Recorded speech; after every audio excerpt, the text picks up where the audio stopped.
उन्हाळा चालू झाला की वाळवणाचे पदार्थ आपण करायला सुरुवात करतो. तर उन्हाळ्याच्या अगोदर वाळवण करायच्या अगोदर झाडून लोटझाड कपडे धुणे आपल्या महिलांच्या मागं हे कामं असतातच. कितीही काय असलं, कुठलाही दिवस असला की आपल्याला सगळेच दिवस सारखेच असतात. ठीक आहे, सगळ्यांना आपल्या सोनाली किचनकडून महिला दिनाच्या हार्दिक शुभेच्छा. चला, आपला रोजचा दिवस एकसारखाच आणि त्यातलाच आजचा दिवस म्हणजे आपण करणार आहोत वाळवण. तर त्यासाठी मी इथं घेतला आहे आजचा पहिला पदार्थ, म्हणजे तसा म्हणायला गेला तर दुसरा. पहिल्यांदा मी शेवळ्या करून घेतल्या आहेत, कारण चांगली सुरुवात होण्यासाठी इथं शेवळ्या घेतल्यात विकतच्या. आम्ही आणतो इथं 5 किलो शेवळ्या घेतल्या आहेत. आणि चकलीचं बटाटा करण्यासाठी 1 किलो शाबू मी रात्रभर भिजत घातला होता. आणि नंतर 2 किलो बटाटे आहेत ते शिजून घेणार आहोत. 1 किलोच 2 किलो बटाटे असे बटाटे आहेत ते बाजारातून आणताना जुने बटाटे द्या म्हणा, कारण की ताजे बटाटे थोडंसं वसवशीतपणा असतो आणि जुन्या बटाट्यामध्ये चिकटपणा असतो. मग त्यामुळे चकली आहे ती छान अशी होते. त्यामुळे इथं जुना बटाट्याचा वापर करायचा. तो बटाटे छान 3 शिट्ट्यामध्ये आपण शिजवून घेतला आहे, सोलून घेतला आहे, एका परातीमध्ये घालून घ्यायचं. सर्व मिश्रण जास्त असल्यामुळं घेताना भांडं मोठं घ्यायचं, म्हणजे छान असं मिक्स करता यावं यासाठी. बटाटा छान असा शिजवून घ्यायचा. मॅसरच्या साह्यानं किंवा किसणीच्या साह्यानं आपण हे आता छान एकजीव करून घ्यायचा. शक्यतो किसणीनं घ्या, म्हणजे चकली आहे ती व्यवस्थितरित्या होते, त्यामध्ये गाठी राहत नाहीत आणि चकली आहे ती व्यवस्थित पडते. शाबू घ्यायचा, रात्रभर छान असा भिजवून घ्यायचा.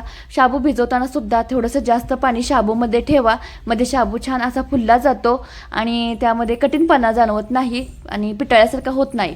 तर शाबू छान असा भिजवलेला एका परातीमध्ये घालून घेतला आहे. चिली फ्लेक्स घातले. चिली फ्लेक्स पूर्णपणे ऑप्शनली आहे, पण मला चकलीमध्ये लालसरपणा आवडतो म्हणून मी इथं चिली फ्लेक्स घातला आहे. किंवा तुम्ही लाल काश्मीरची पावडरची जी पावडर असते, बुकना असतो ना, तो सुद्धा घातला तरी चालतो. तर मला हिरवी मिरचीचं पाहिजे होतं म्हणून इथं हिरवी मिरची घातली आहे.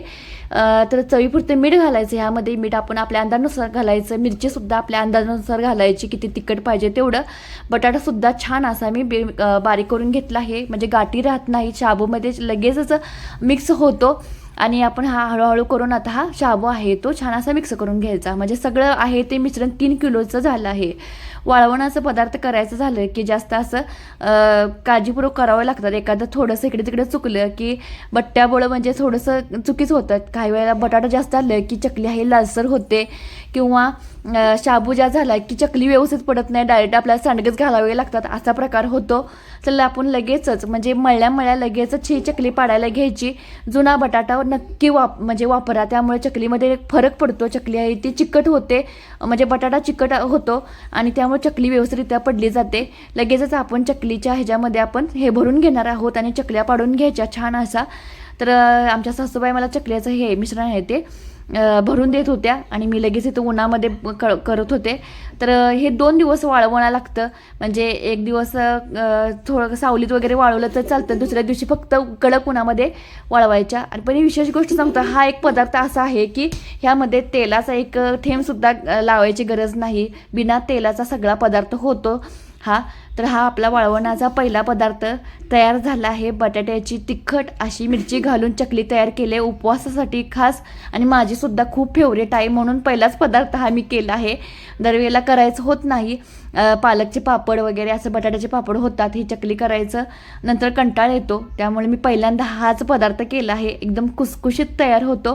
तुमचेसुद्धा काहीतरी मिस्टेक होत असेल तर नक्कीच ह्या पद्धतीनं हे चकली करून बघा, खूप सुरेख होते, एकदम खुसखुशीत आणि काही न बिघाड न होता ही होते. जसं सांगितलं तसा अंदाज 1 किलो शाबू आणि 2 किलो बटाटे जुने वापरा, म्हणजे चकली अगदी सुरेख होते, खुसखुशीत अशी झाली आहे बघा. बघू शकता एकदम कुरकुरीत.